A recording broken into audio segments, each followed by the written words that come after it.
नमस्कार मित्रों, मैं धनेश्वर महतो। दो महात्माओं की महाराष्ट्र में हत्या बहुत दुखद है, बहुत ही निंदनीय है। लेकिन जिस तरीके से मीडिया में सुनने को मिल रहा है कि एक अफवाह के कारण से उन महात्माओं की हत्या हुई, निस्संदेह इस संसार में, भारत में ऋषि महात्माओं का बहुत बड़ा योगदान है। इसमें कहीं कोई संदेह की बात नहीं है। ऋषि महात्मा अपने लिए नहीं जीते हैं, वो जन कल्याण के लिए तपस्या तपोबल करते हैं। लेकिन वर्तमान में जिस तरीके से महाराष्ट्र सरकार के प्रति कुछ महात्माओं का बयान देखने को मिला है, बहुत ही आश्चर्यजनक है। उन्होंने कहा है, मैंने देखा ऐसा उनका बयान कि सरकार, महाराष्ट्र सरकार इस्तीफा दे।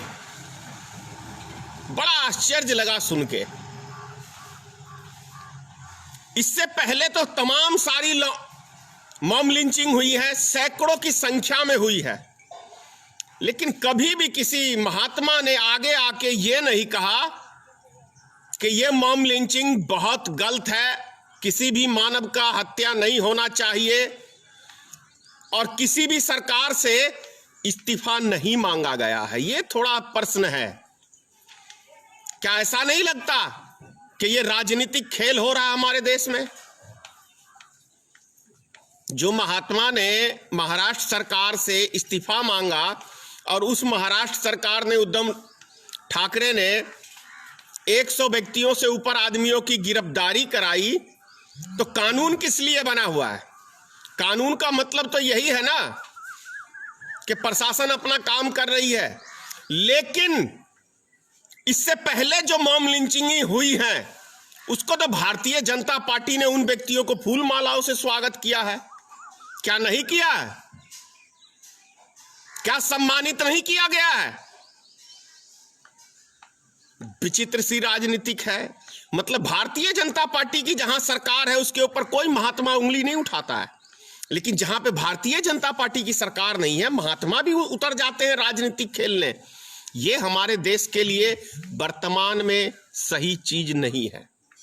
मैं ऐसी राजनीतिक करने वाले महात्माओं की घोर निंदा करता हूं और नमन करता हूं, सम्मान करता हूं उन महात्माओं का जो राजनीतिक नहीं करते, सिर्फ समाज कल्याण के लिए वो तपोबल करते हैं। उनको मैं प्रणाम करता हूं, नतमस्तक हूं ऐसे ऋषि महात्माओं के लिए। लेकिन जो ऋषि महात्मा राजनीतिक खेल खेलते हैं, वो घोर निंदनीय है, वो सम्मान के योग्य नहीं है। प्रिय मित्रोगण, एक वीडियो मैंने बनाया था, माननीय योगी आदित्यनाथ के विषय में। उनके पिताजी का स्वर्गवास हो गया। इस पे मैंने कुछ सवाल खड़े किए। नहीं करना चाहिए मुझे ऐसा, लेकिन सवाल खड़ा करना मेरी मजबूरी यूं, कानून सबके लिए है, इसलिए मैंने सवाल पूछा। लेकिन एक चीज मैं अपनी राय बता दूं आप सबको, जो जन्मदाता हमारा है, हमारे माँ बाप, और यदि उसके अंतिम संस्कार में हम अपने आप को नहीं भागीदारी दे सकते हैं, तो लालत है ऐसी औलादों पे, चाहे वो कोई भी हो। मैं किसी व्यक्ति विशेष पे टिप्पणी नहीं कर रहा हूं। मैं ऐसी कुर्सी को 100 बार ठोकर मारूंगा, एक बार नहीं 100 बार। जो मुझे एक माँ बाप का कर्तव्य पुत्र के रूप में निभाने से रोकेगा, मैं 100 बार ही ऐसी कुर्सी को लात मारना पसंद करूंगा। हम सनातन धर्म के लोग हैं हमारे कुछ रीति रिवाज हैं और वो रीति रिवाज निभाने हर व्यक्ति को चाहिए। जिस व्यक्ति ने मुझे जन्म दिया उस व्यक्ति को मैं एक अग्नि तक नहीं दे सकता हूं सनातन धर्म के अनुसार। तो इस क्या ये सत्ता का लोभ नहीं है हमारे अंदर? ऐसे व्यक्ति को क्या कहेंगे? सत्ता का लोभ ही नहीं कहेंगे? संसार के किसी भी व्यक्ति को, चाहे किसी भी जाति धर्म का व्यक्ति हो, मैं स्पष्ट रूप से मैं अपनी राय रख रहा हूं, हर व्यक्ति को क्रियाक्रम में जाना चाहिए, चाहे स्थिति जैसी भी हो, किसी भी प्रकार की परिस्थिति हो। हर मनुष्य को अपने माँ बाप सगा संबंधी के क्रियाक्रम में जाना चाहिए। अरे ये बीमारियां आती हैं और जाती रहेंगी, कोई अमर होके नहीं आया है। क्या गारंटी है कि जहां पे हम हैं वहां कोरोना नहीं हो सकता है? इसकी कोई गारंटी ले सकता है? कोई गारंटी नहीं ले सकता है। बहुत सारे तो अभी आपने देखा होगा 53 पत्रकारों का महाराष्ट्र में आया है कि उनको कोरोना हो गया। क्यों? वो सब तो सावधान थे, फिर उनको क्यों हो गया? पुलिस प्रशासन बहुत सारे स्वर्गवास हो गए इस कोरोना वायरस में, उनको कैसे हो गया? वो तो सावधान थे। ये सब चीजें सही नहीं है। मेरे हिसाब से माननीय योगी आदित्यनाथ को जाना चाहिए था। क्वेश्चन उठते हैं, इसका यह मतलब नहीं है कि राजनीतिक हो जाए। जाना चाहिए था योगी आदित्यनाथ को ही नहीं, पूरे भारत में किसी भी व्यक्ति के यहां यदि मौत हो गई हो किसी कारणवश, चाहे वो बीमारी से, जैसे भी, उस व्यक्ति को, प्रशासन को भी आज्ञा देना चाहिए, सरकार को भी आज्ञा देना चाहिए और उसको सुविधा देनी चाहिए उसको वहां तक भेजने के लिए। अंतिम समय जाना चाहिए मेरे हिसाब से। जब ऊपर वाले के पास हम जाएंगे, उस विधाता के कोर्ट में हम लोग जाएंगे, तो वहां क्या कहेंगे कि देखो मैंने राजनीतिक गद्दी के लिए अपने मां बाप को त्याग दिया। यही चीज क्वेश्चन होगा। और क्या वो मां बाप बदनसीब नहीं है जिसकी औलाद उसको अग्नि नहीं दे सकती? उसकी आत्मा क्या संतुष्ट रहेगी? ऐसा कौन सा आफत आ गया था? मैं समझता हूं कोई आफत नहीं है, कोई आफत नहीं है। दूसरी चीज, आ जाते हैं बिहार सरकार के ऊपर। एक बहुत पुरानी कहावत है,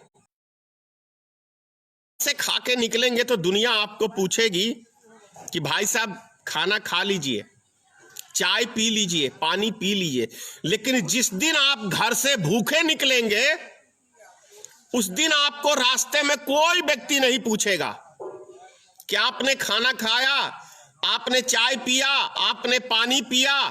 कोई व्यक्ति आपको नहीं पूछेगा। ये मेरा अपना तजुर्बा है, मैं अपने तजुर्बे से ये बातें कह रहा हूं। उसी प्रकार अभी बिहार सरकार, अभी नीतीश कुमार जी का बयान आया था, 94,95,000 व्यक्तियों को हमने 1,000 रुपए खाते में भेजा है बिहार में, और 10 लाख व्यक्तियों को बाहर भेजा है। ऐसा बयान मैंने देखा है।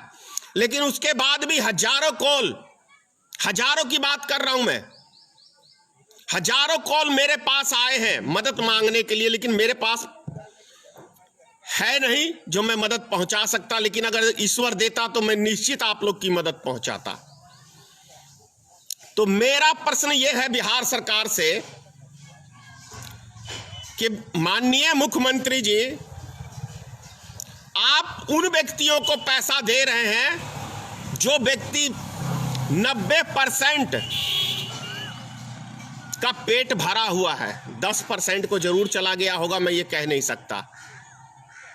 आपको इस टाइम के अंदर उन व्यक्तियों को सहायता पहुंचानी चाहिए जो भूमिहीन है। उनको आवश्यकता है सहायता की, भूमिहीन। उन किसानों को सहायता की आवश्यकता नहीं है जो खेती गृहस्थी करके पूरी तरह से सक्षम है। और उन किसानों को भी अभी योगदान नहीं लेना चाहिए सरकार से।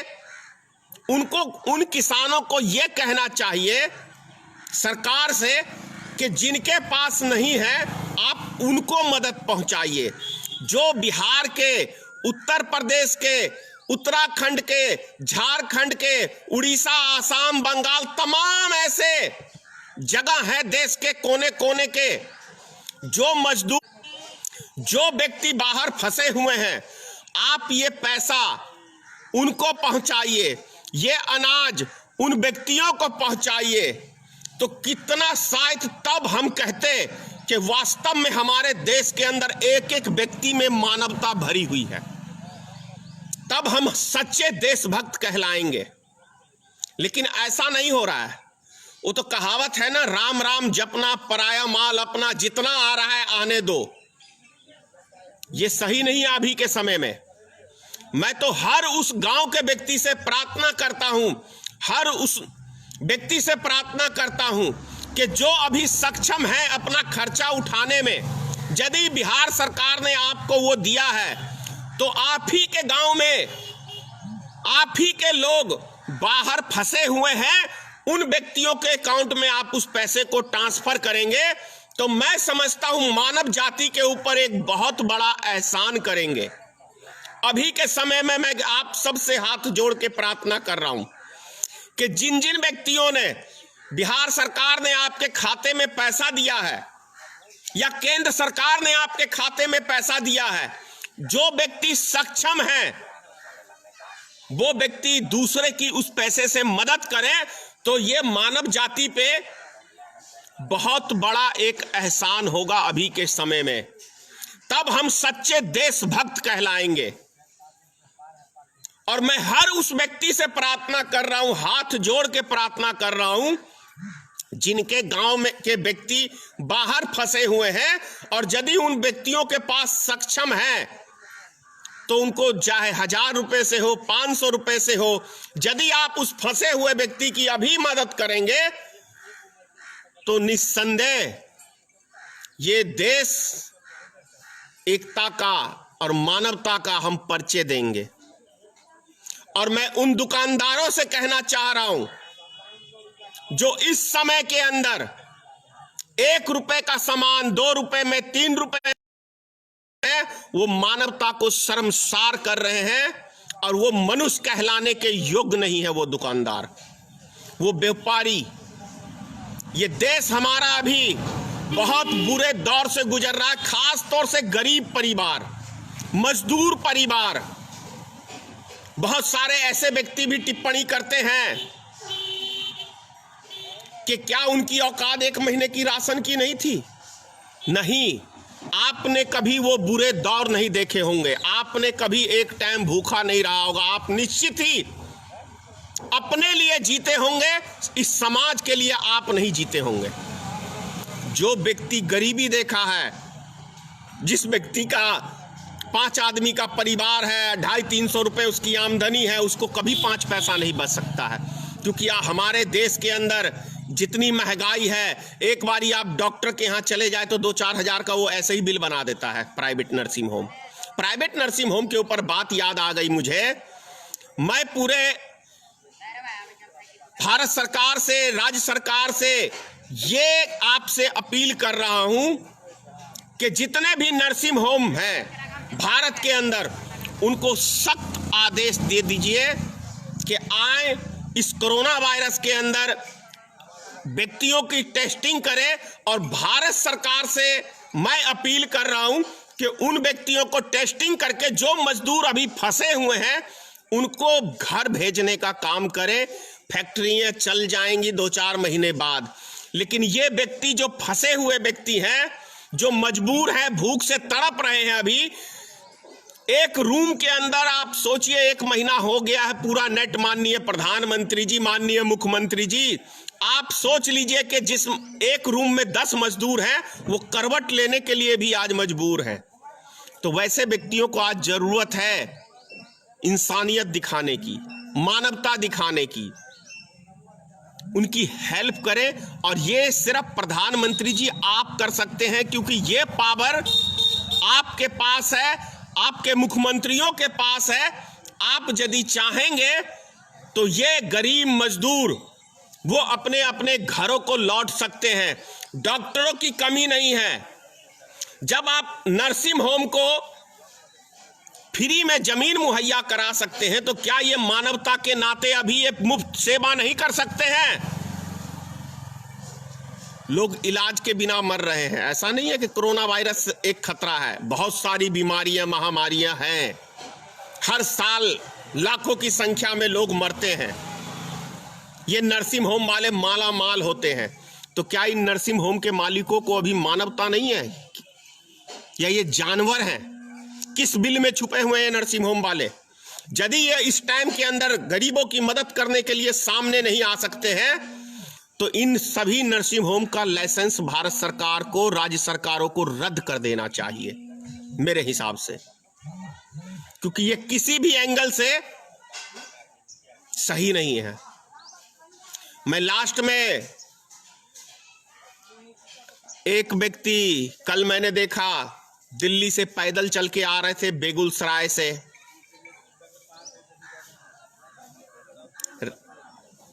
रामजी महतो करके,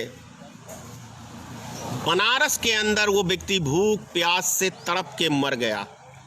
इतने बड़े शहर के अंदर एक खाना नहीं दे सकता है। ये है भारत की मानवता, ये देशभक्ति है।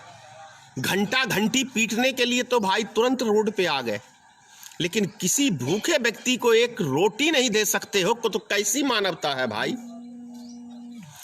जमुई के अंदर एक गोलगप्पे वाला, 1 महीने से उसकी दुकान बंद थी, उसके बाल बच्चे थे, आर्थिक तंगी आके वो कल आत्महत्या कर लिया जमुई के अंदर।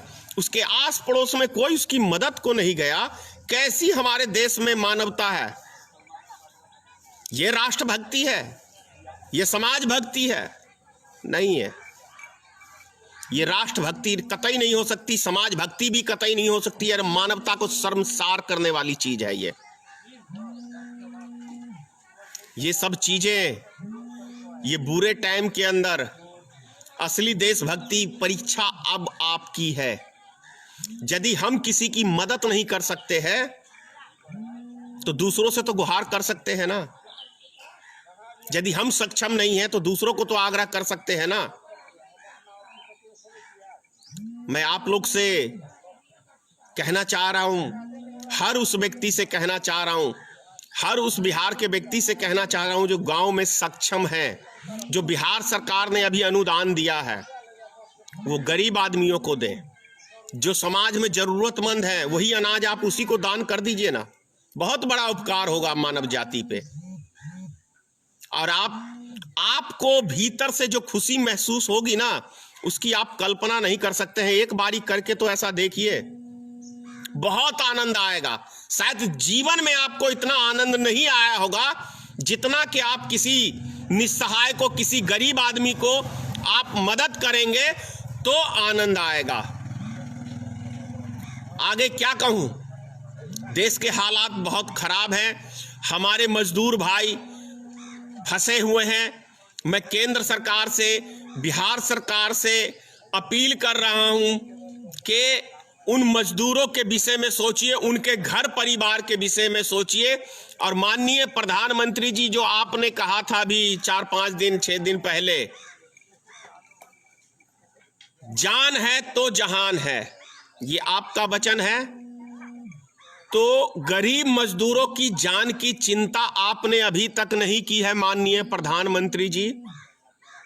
अगर ये चिंता की होती तो जो व्यक्ति पैदल चल के आ रहे हैं, आपके पास इतना पावर है,